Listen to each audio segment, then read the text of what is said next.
So my challenges started well before my first encounter with DFACS.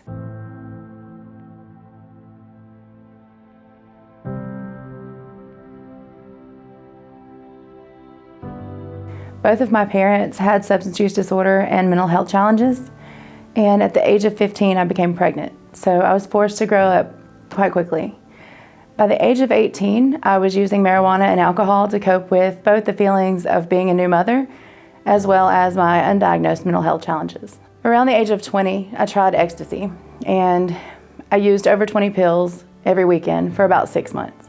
And that caused the general anxiety and severe paranoia to start to surface, and that was probably the first time I ever really started to see the mental health challenges surface. By the age of 23, I tried crack cocaine for the first time, and the feeling that I got took my breath away, but it also suffocated me for the next decade. Someone suggested that I try methamphetamines, and that quickly developed into a $100 a day habit. I supported that by committing crimes in various counties, and it quickly caught up with me. To my understanding, or the information that I was provided, Mason's mother had been in prison, so she had lost her rights to him. So Mason has been in care for about 7 years. Numerous placements, numerous case managers. I got the case in April of 2019. He had a really good connection with his CASA, Seth Martin. So I mainly talked a lot to Seth because Mason was very quiet with opening up to me. And so I got a lot of information from him on what Mason liked, what was up with Mason, why was he changing so many placements. I was the CASA advocate, so basically I'm there to provide the facts. As the case went on and on and on, I was more like his confidant, which is essentially what CASA can be. When I got with Mason, he told me that, he didn't want to be adopted. He wanted to stay in foster care until he aged out, until he finished school. Like, he had his whole future planned out on how he was going to stay in foster care, and he was going to make it work so he could be a marine biologist. And they were working on adoption. It's pretty close.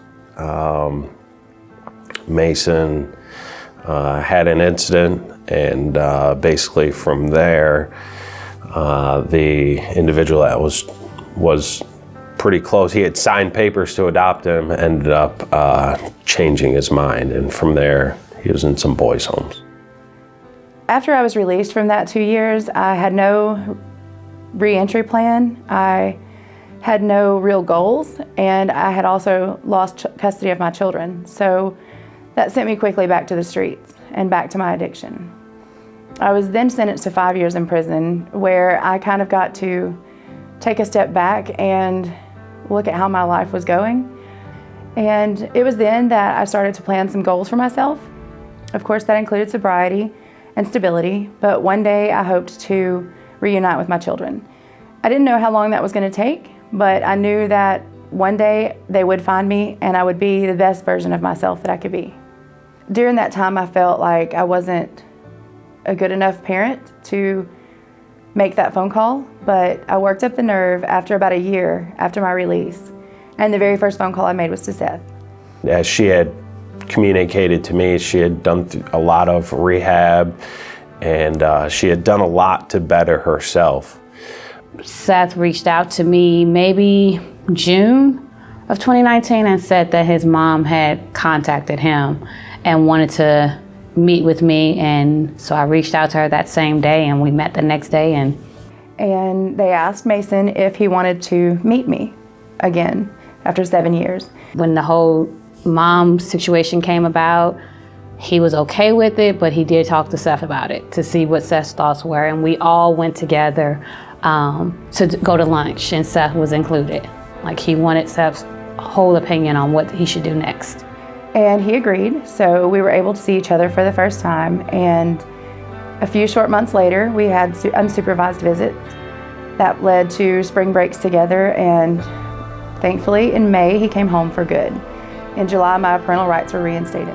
And through all of that, through every placement, through every foster home, through every group home, Seth was right by Mason's side. He established a bond that was so strong that it has carried over even after the reinstatement of my rights. So he would call me and we would talk through a lot of things. I was, tried to provide the facts the best as I could, but also, kind of like his mentor. Him and Mason had a very good relationship.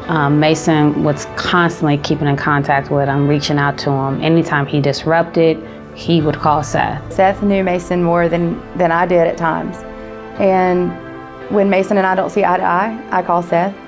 He's able to mediate and to regulate what's going on between us. But they had constant communication with one another. Seth could really get to Mason as far as why he acted out. He can get those answers for me. And now we kind of see Seth as part of the family. He's there for birthday parties, celebrations. We have dinner together. Constantly giving him Christmas gifts and birthday gifts. And Mason's a teenager, so he has his good days and his bad days. Nowadays are much more good days than bad days, but we still keep in touch, and of course we get our hot wings. And I've seen that in a lot of my CASAs, but I feel like the connection with those two is really, really close and inseparable. I remember reaching out to Seth on multiple occasions, and I kind of got the feeling that he was pulling for me, and not just for Mason.